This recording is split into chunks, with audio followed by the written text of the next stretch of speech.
Welcome, everybody.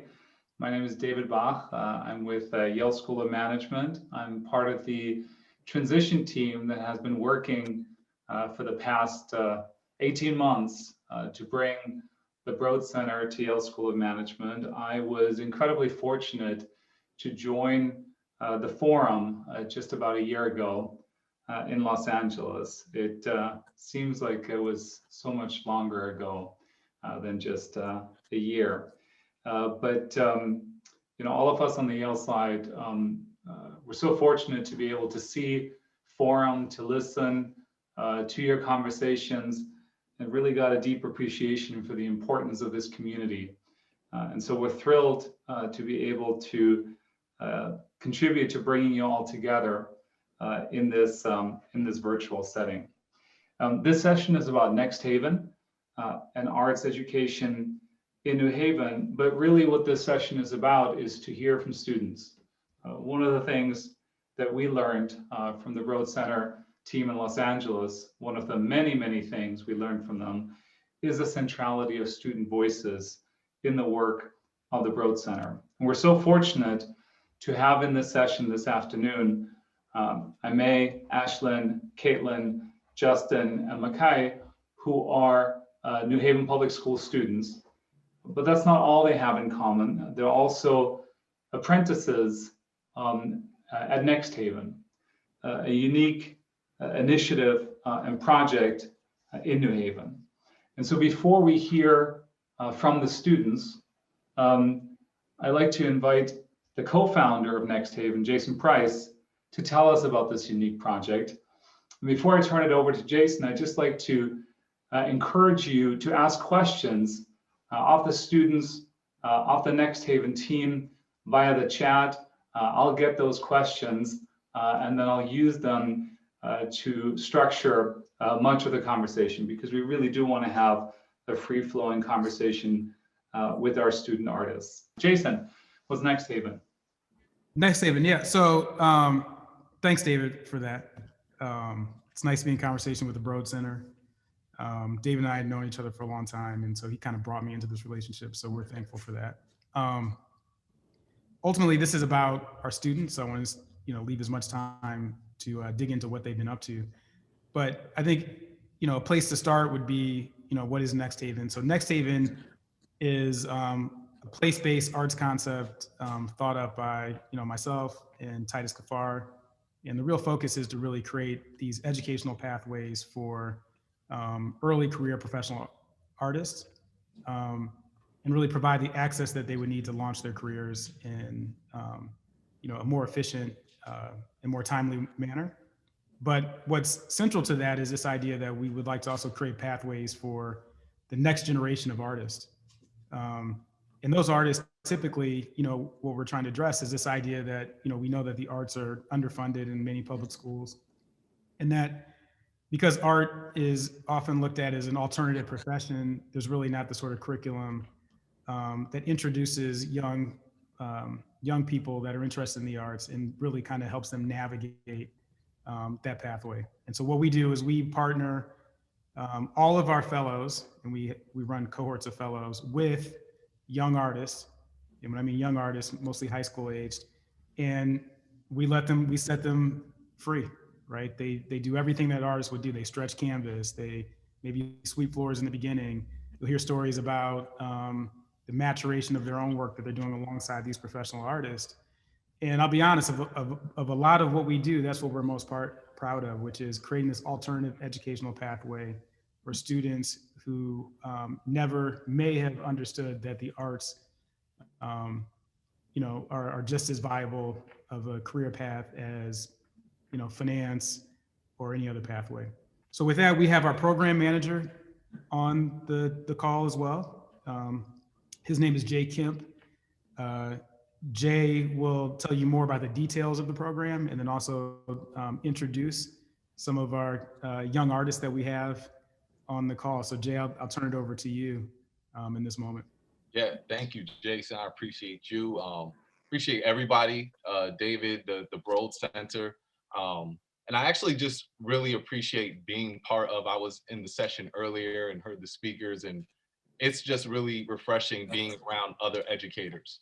You know, because I feel like we all have this one intention, that we might have our different methods and our different ways, but we all want to be for our children what we needed when we were children, right? And I would say here at Next Haven, specifically for my role with the apprentices, we just want to be sure that the creative passions of our young people are explored, are cultivated, because their passions are like spots on the map of their identity. So simultaneously while doing that, we assist them in wrapping a professional structure around them as well, so they can see the possibility of developing a career in whatever passion they choose.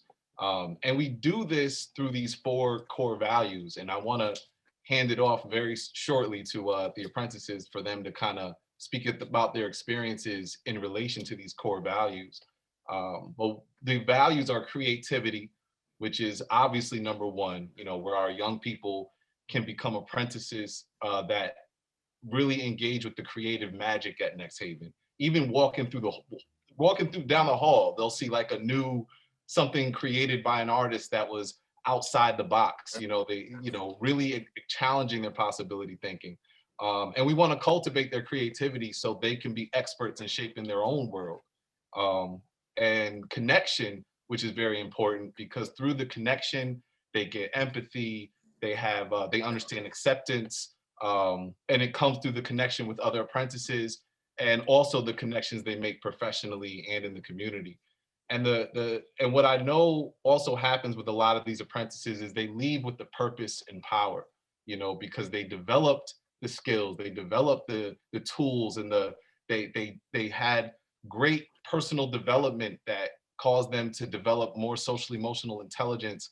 And so they leave with that purpose and that power, where all the skills they develop show up in the world, and they show up with confidence in crafting their dreams to reality. And so to really bring it to the people who are going to speak best about this, I want to introduce the apprentices. And I think what we'll start to do, I'll share my screen now. I'm not the best at the tech, but Donnie helped me out, so I think I'm all set. But I want to start with May. If y'all could just give a shout out, if you want to put it in the chats. May, if you want to take yourself off of mute. Hello, everybody. What's My name up? is Emil. Not much. Just excited. Yeah, I'm excited for you, bro. People get to see your work. For sure. So May, I want to pull up your work. Let me share the screen here. All right. Of course. Here we go.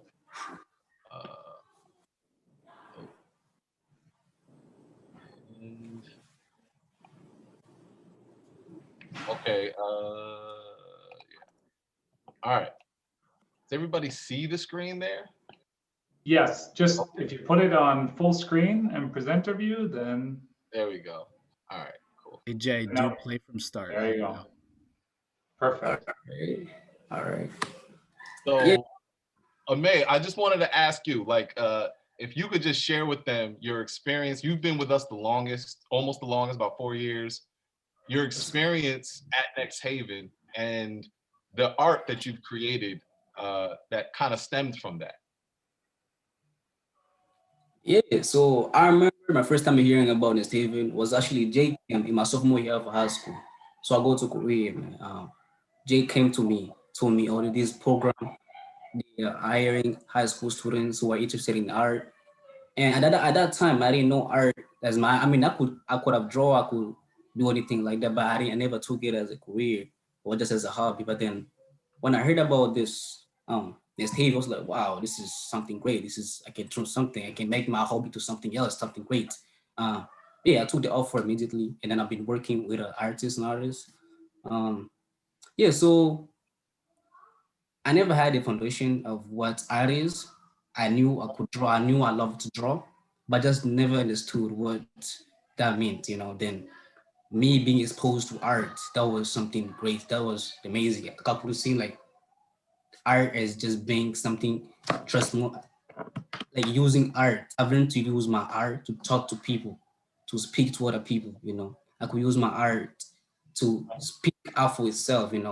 Working with Jeffrey, who uses sculpture to for his art. I work with him for about a year now, and it's been incredible working with him. I've learned to not use art as not only um, art, but like art as just something that can speak out to people. And what we're seeing right here is my art that I've been doing as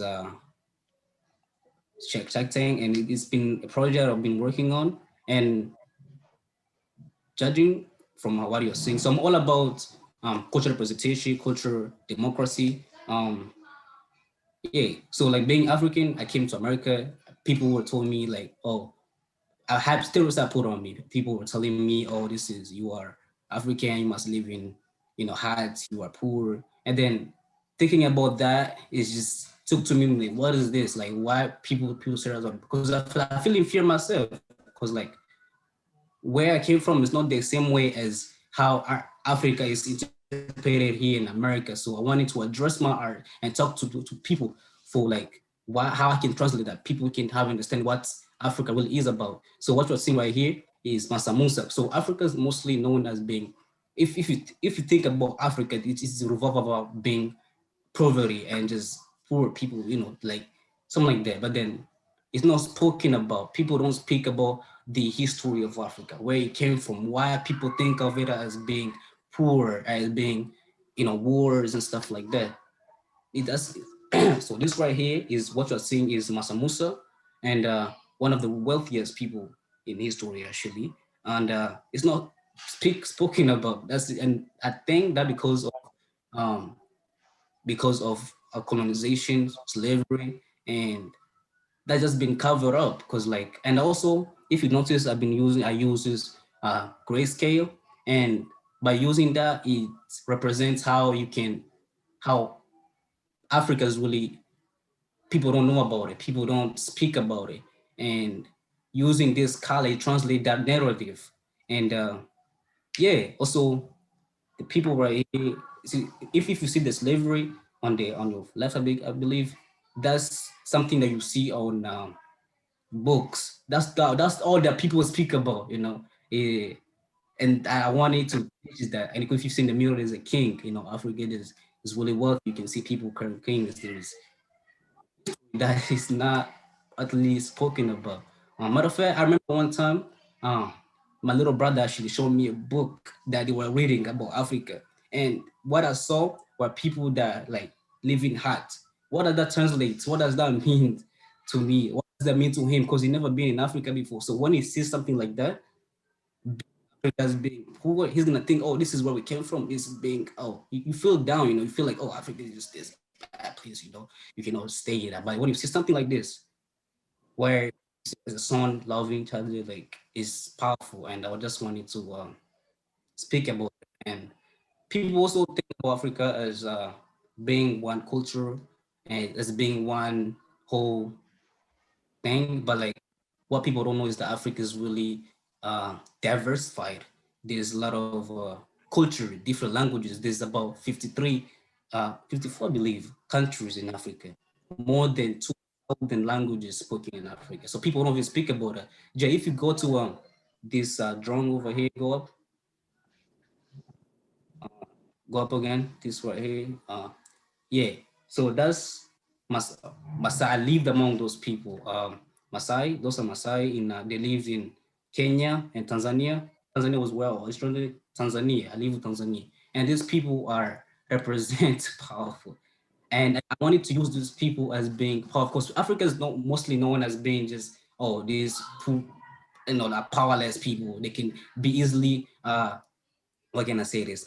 Easily colonized, easily overpowered, so easily subverted. So using this translates a new narrative. It's like, oh, Africa really are places where there's powerful people, powerful cultures, different cultures. And then of course, me using glass skills is just tells that narrative there's something missing. People don't talk about it. So that's just something right there. And yeah, also can you go up a little bit?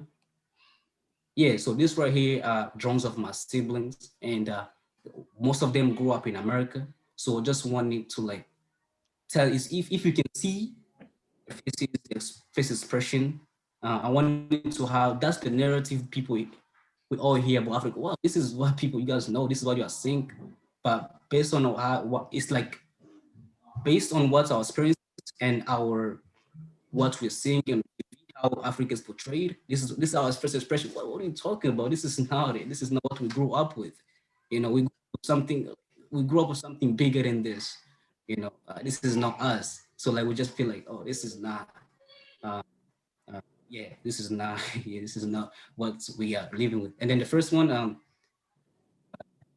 yeah, this is Black Panther, and Panther was really is one of my favorite movie of all time because like I'm all about cultural presentation. So like Black people, Black Panther translated exactly as what I'm talking about because like it translates Africa as being powerful, wealthy, uncovered, and hidden. You know, Black Panther showed that, and it showed us these beautiful people, different culture, different background, and I felt represented. You know, I felt represented. I felt needed. You know, I felt like I'm included too. That's why Black Panther was really something that I was really inspired by. I was really demonstrated to work through it. And yeah, when passed away, it really touched me. See, it felt like something was taken away from me, you know. So I using my drawing to because if you can notice, I was drawing really fast. And I was really I just used one chalk, and it was drawing really fast, putting my feelings out there. So what something else I learned about working in a Steven is using my art to show my emotions, and this right here is a great representation of that because I was really sad that something was taken away from me, like my dignity basically was taken from me when I died. So painting this was something really um, working on, and yeah, that's Wow. what I work with about. Thank you, man. I appreciate that, bro. I really do. One last question, brief, keep Yeah, it of course. brief, and I want to go to the next apprentice. But you're about to graduate, all right? So salute to Yeah, May. We about to have a graduate. What yeah, a yeah, lot of yeah, young people leave high school and they're not as prepared. You know, they don't feel definitely. prepared. Um, Yeah, do you feel Next Haven has offered you that? You know, in graduation to high school, and where has that helped you? he had me big. So working with Jeffrey, I written a whole essay, right? Then I gave it to Jeffrey. Jeffrey was like, "What is this?" He climbed the, he read my personal essay, right? He was like, "What is this, man? You gotta do this. Don't lower yourself like that." No So doubt. I'm telling you, use a pen to cut the whole pages off. Don't lower yourself. You're more than this what we're reading right here. So we had to process it, write even something even bigger than that. Wrote a big essay. I spoke with Sherry. She had me around like what to look into when looking at colleges, financial aid, where to go as somebody that is not is where to go. Like they really helped me where how to find colleges and Yeah. Jeff big help with my writing supplements. I applied to Columbia University because matter of fact, I was really doubting myself to apply to these big institutions. So like being in Haven with people that are like successful, basically, you know, that gave me a power. I am powerful too. I can do great things. So like being surrounded that atmosphere gave me power. I can be something. So that's just the powerful of being surrounded by these great people. Thank So you, man. Thank you, man. I appreciate that. If everybody could put a shout out to a man in the chat, that would be also great. thank you for the whole chat. So see you, man. So I want to go to the next apprentice I want to introduce you all to is amazing, and we got a treat because now we also get to speak to the apprentice and her fellow. Welcome Caitlin. What's up, Caitlin? And Vincent, her fellow Vincent. Hello. What's up, Caitlin?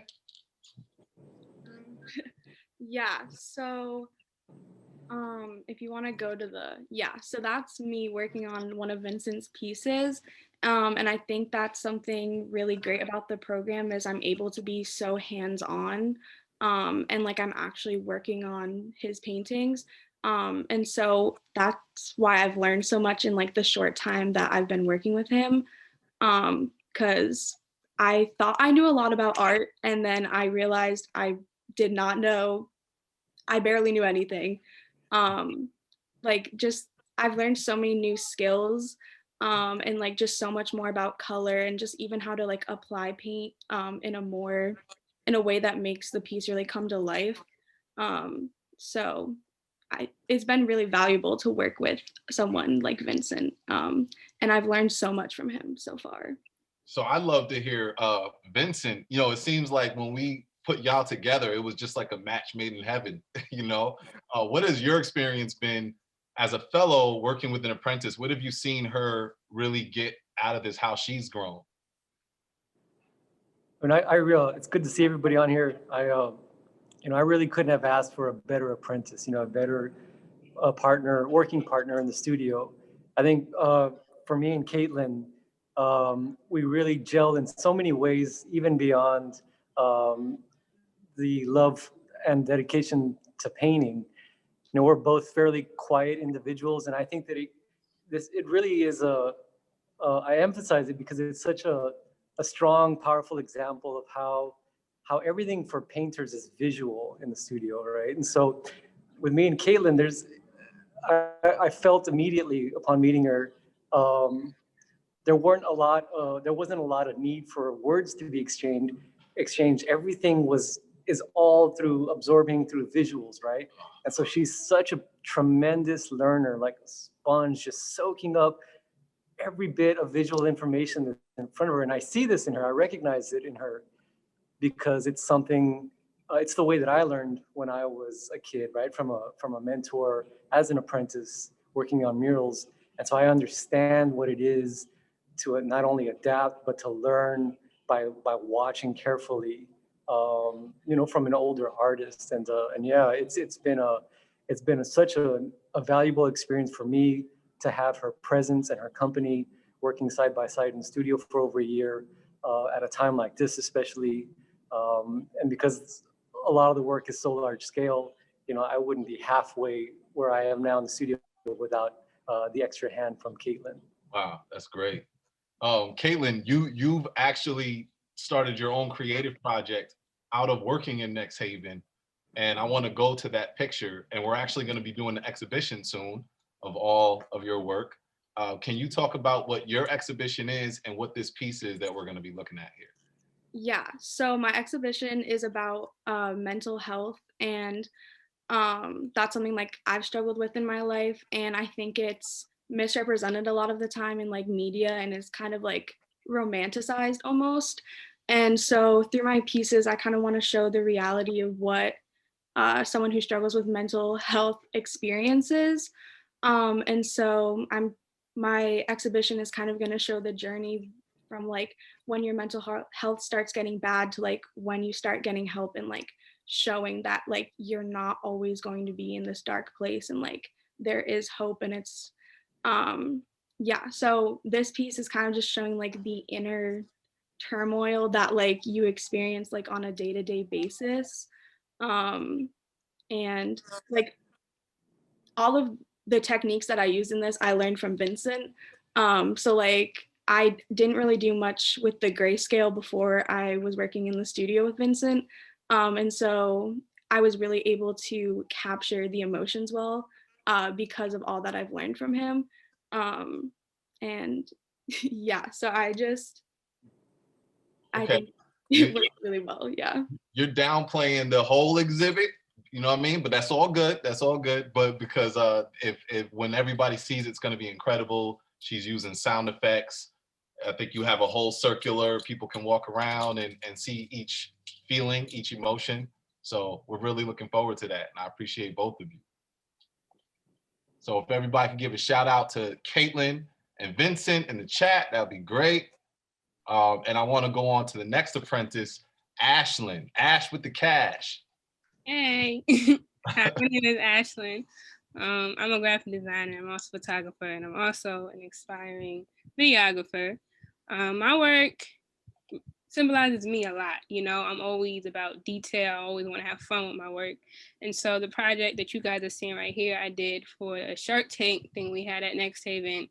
And I wanted to represent social issues through video game covers. And so the video game cover that inspired this one was 2K.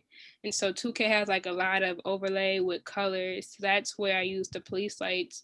And so I'm all about detail as well. So this is showing the stereotype of how Black people, or especially Black men, are considered dangerous or a threat when they have their hood on, or just in general. So that's why the focal point is that Black man with his hood on. And as you could see in the back, I blurred it out, just like 2K covers have. The background is always blurred out for some reason. But you could see in the back the cops and then the cop car. And so when I think about detail, I added the video game logos like E for everyone and things like that.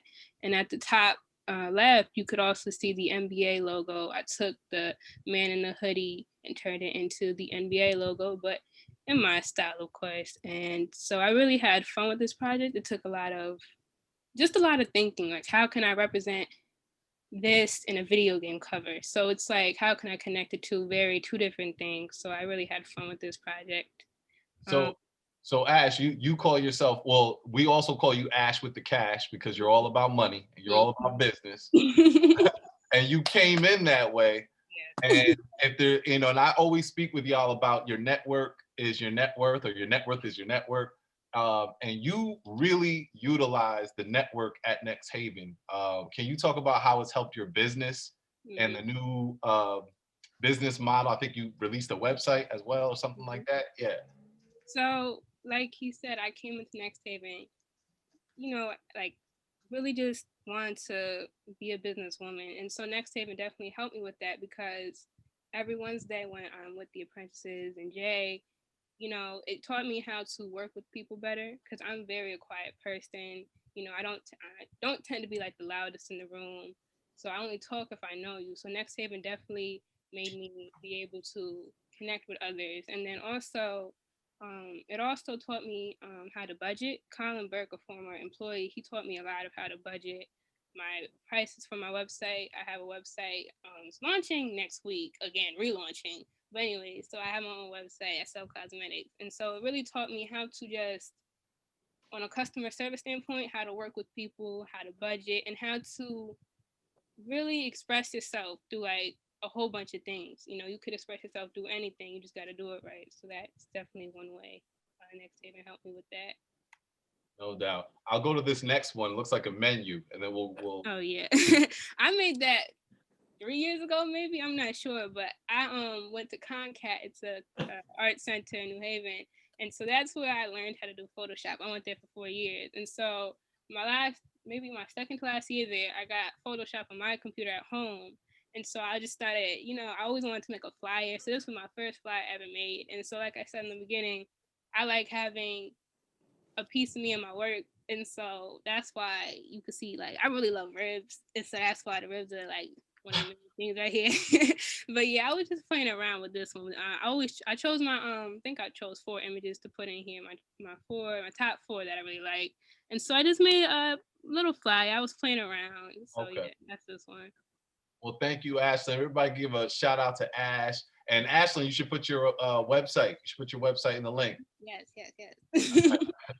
All right, let's go to our next. Now, for our next, we don't have, I'm going to stop the share because we don't have visuals for them.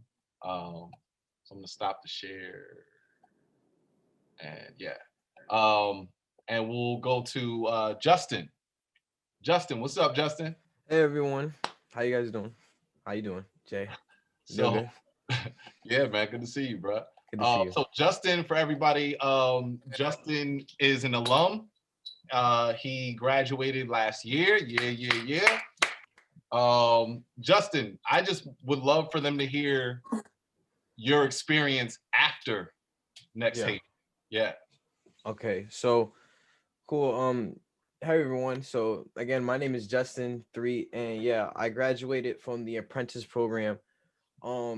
Being in the entire apprentice program and being at NXTHVN really shaped my experience afterwards by providing me purpose and a sense of power in my growing for myself. So when I knew my process to graduate from the program was coming, I knew that I had the skills to communicate myself and explain my skills to different people, and be able to do that afterwards and things of that nature.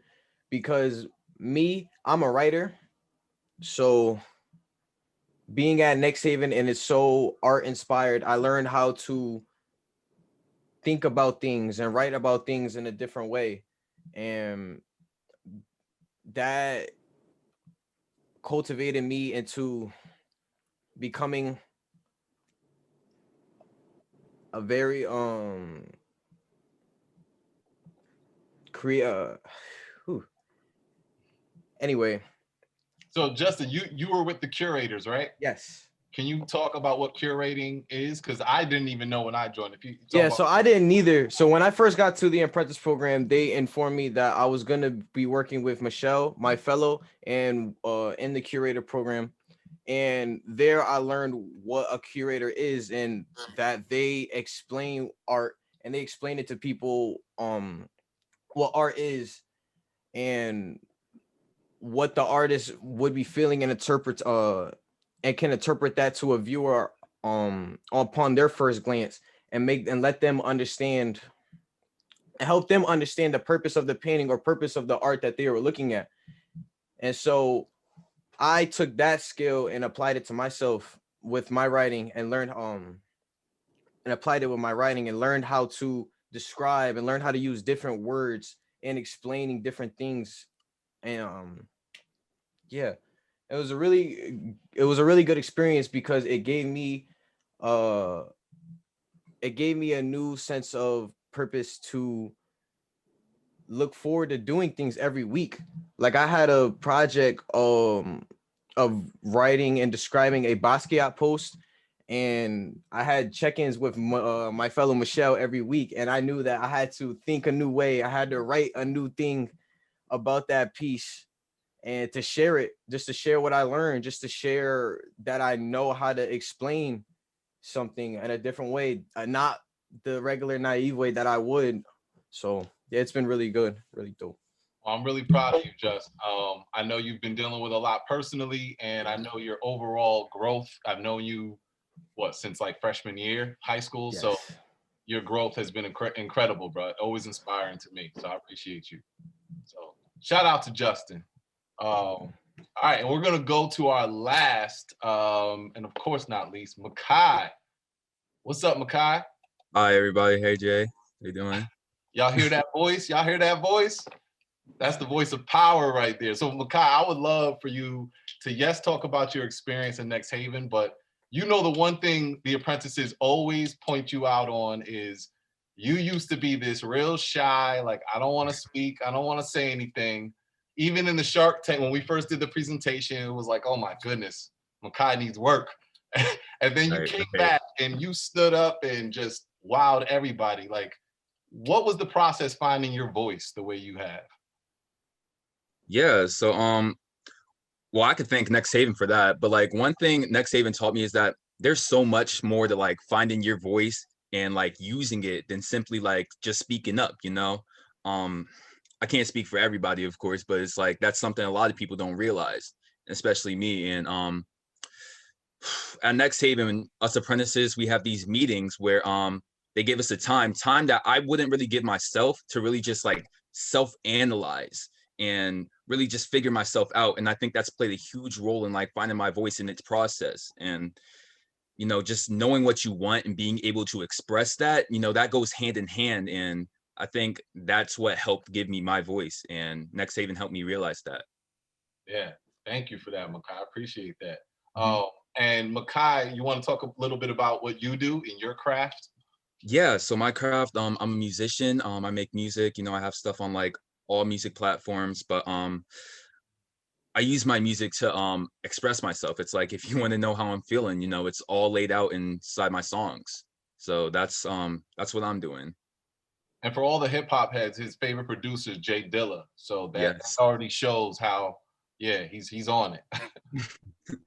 So David, that's all the apprentice. If you want to go to Q&A. I don't know how to follow this. I mean, this was fantastic. Yeah, big applause to all of you.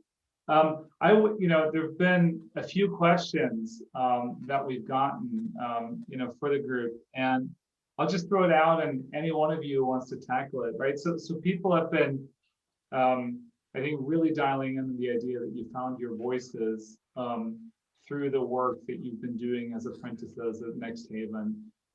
And finding your voice is hard. Sustaining it can be almost as challenging in these difficult circumstances. And so maybe could you speak a little bit about the role that Next Haven has played, not just in helping you find your voice, but dealing with the extraordinary challenges over the past year, and how it perhaps changed your approach toward art and the role that art can play in helping you have and sustain that voice. Take that one. Good. With the role art has played going to Next Haven, I would go to a museum like the Yale Art Museum. I would see it. I would be like, oh, that's cool, that's nice. And then that was it. I knew I did art, obviously, but I never took it a step further. And so going to Next Haven, it made me realize you can make a living off of this. And the simplest thing could really just impress a whole bunch of people. And it's a simple thing to you, but not to other people. So it's really an eye-opener how far your creativity can go. It's like you're becoming a little kid again, with that imagination. And so I really love how you could use your imagination, creativity as a voice and share to the world, your story or whatever you want to project through your artwork. And so I just really, I don't think outside the box a lot. And so that's what Next Haven also helped me with, go the extra mile or think of something that has never been done. And Next Haven has also taught me, the impossible isn't impossible. So that's one thing. That's great. Any of you want to add anything to what Ashlyn said around the role that art has played in helping you discover your voice and sustain it in these challenging times?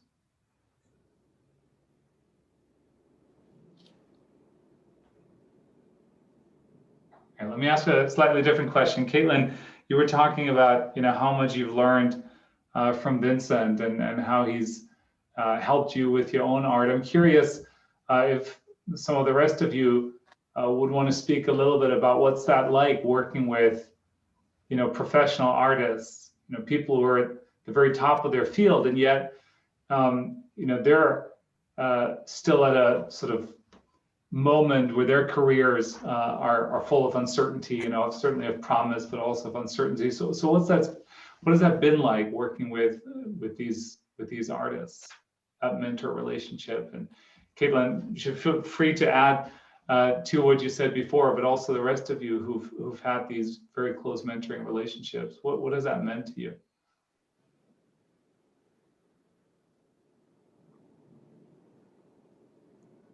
I could take this.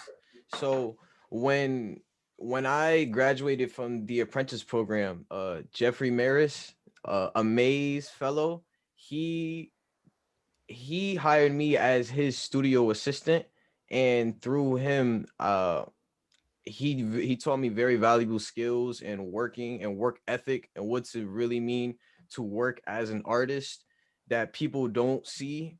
Like they see all the glamorous outcome of it, but through him I learned the actual process of the rigorous task of polishing the artwork, creating the things that go on it. And yeah, it's been super dope. And also working with him, he showed me skills that I can take on in life after, which like drilling things, learning how to drill, learning how to use power tools. It's really inspiring just stepping foot and being able to take in and learn everything that comes out of the artist there. And yeah, I'm super grateful. I could add something. Working with my fellow, yeah, she's like, when we first started meeting, we just met, so we're not gonna be as close as me with my friends, but it's like we actually did that. And so not from an art standpoint, it's like she could talk to me about anything and vice versa. And so I really respect that relationship. And so we built a trust bond as well. And so when it comes to art, she taught, like, I knew when I saw art, that's cool, like I said before, but the background, like Justin said, how to do things was an eye opener because, I would never, she's showing me a whole bunch of materials that I've never heard of. And so then I actually got to work with them. And so I really like how I could show her what I do and that could help her work and then vice versa. And so she's also taught me how to do some of her work that she used to do when she was my age. And so I made a project for that and I gave it to my grandma. So it's really nice. You could do it with all the fellows, tap into their work and they'll teach you, they'll talk to you. It's like a really friendly vibe. And so that's one thing I love working with the fellows. Fantastic. Go ahead, please. Yeah, as well as Justin said, right? So working with a fellow, so I work with Jeffrey, right? And as for me, I say it's a privilege. It really is, because like you're working with these great people. And as an inspiring artist as well, seeing like I saw what it is, what it meant to be an artist, It's not just, oh, this you make art and that's it. You gotta know how you can translate your art through you can translate your art, use your own voice, to put it there so people can see it. So Jeffrey's really good with that. So working with them, I learned how to use my art to speak to other people, to speak more in depth, to more analyze it. So that's just a privilege. And also, as actually once mentioned, right, is it's also a family. It's like that relationship is really strong. You can talk about them about anything, they are there for you. So that's just really helpful and for it to be more professional as with my craft. So that's something that really is about working with the fellow. It's great. I want to ask you one last question to conclude. I mean, I feel like we could continue this conversation for a long time. And when we had our pre-meet, I told you a lot of people will be listening to this, both live and the recording. They run schools, they run school districts, and so what message do you have for them? Based on what art means to you and the role that art and working with artists has played, not just in helping you discover your voice, but gain confidence, develop skills, rethink priorities. Few have the opportunity to work at a place perhaps like NXTHVN, but can art achieve this for more people in more ways? And so what message would you have to those who think about the role that art ought to play in education for young people around the country? I could take this one. I'll answer it. One thing, I like how in schools, there are a lot of art programs, but I feel like there could be a next level to that, not just because I take a graphic design class. So it's a beginner graphic design class and there's an advanced graphic design class. But I feel like it could be a more advanced graphic design class. And I feel like the same way schools take social studies seriously and math seriously, the same attitude should be towards any type of art. And it shouldn't just be looked at as, for my school, art is a half year, not a full year like all the other core subjects. So I feel like it should be taken seriously. And another thing I feel like is one of the big factors in creating art is not only your creativity and things like that, it's also your attitude.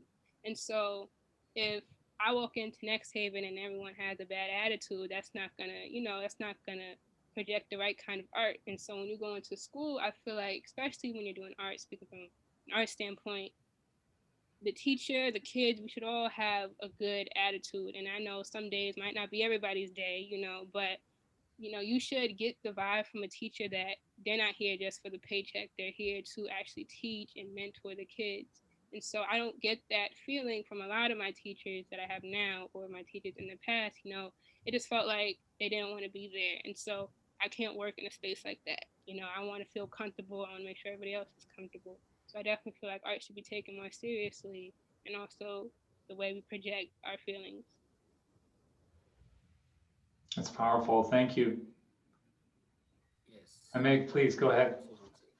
Yeah, also, so I go to a school where art is not like there's no any art classes where I go. So it's a magnet school, so the art is not a big thing over there.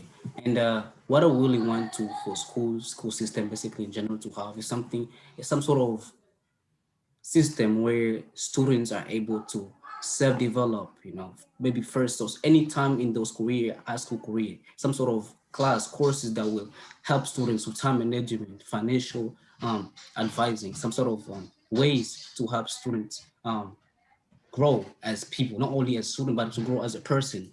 And I'd also want students to go to more field trips. That way they can have more connections, more internet networking, be exposed to the real world.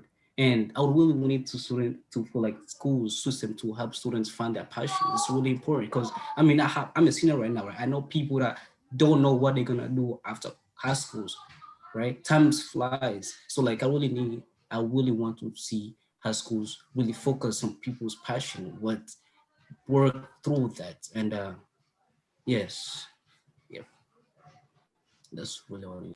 It's great. All right. Unfortunately, I think this is about the time we have, but I'm sure everybody who listened is not just inspired by you, but will try to follow your work, follow your careers. Ashlyn, thanks for sharing the website. I see we can enter our email address and be among the first to know when your website goes live.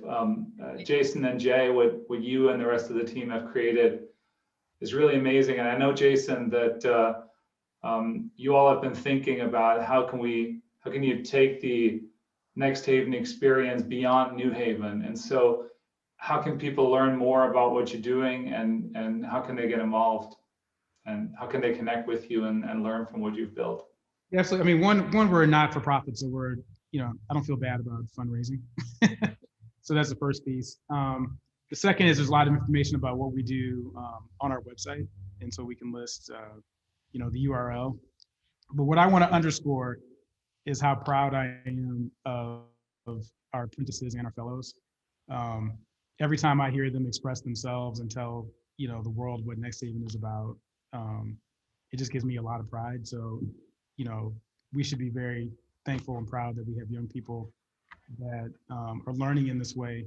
And the truth is, what I'm finding is young people are much more capable than we give them credit for, right? And that they are seeking these opportunities to work hand in hand with professionals and grow. And so the more we can do as educators to create these sort of alternative pathways, I think the better off we all will be. Because to answer your question succinctly, David, I mean, art really does change the world, right? And we're focused on reading, writing, math, science, et cetera. But there's a level of innovation that flows through the arts. And so we should all be cognizant of how that works. Jay, anything you want to say to close it out? Just no, just I'm super proud of the apprentices, and there was a speaker earlier that said, find that child that you love, and that should be your why. That should be your drive of why you do this work. And hence the apprentices right here. I mean, I love every one of them, and they really have become my why every week of meeting with them and speaking with them. And I'm just really proud of all of them. And Jason, salute to you for giving me the opportunity, being here since it was a focus group of just 4 or 5 kids. And now look, they're killing it. So I appreciate everybody here. Awesome. Thank you so much. We appreciate you all. We're so grateful. Good luck for what's next. And for everybody participating in forum, there's a link to take you back to the main session. Thank you so much. Thanks, David.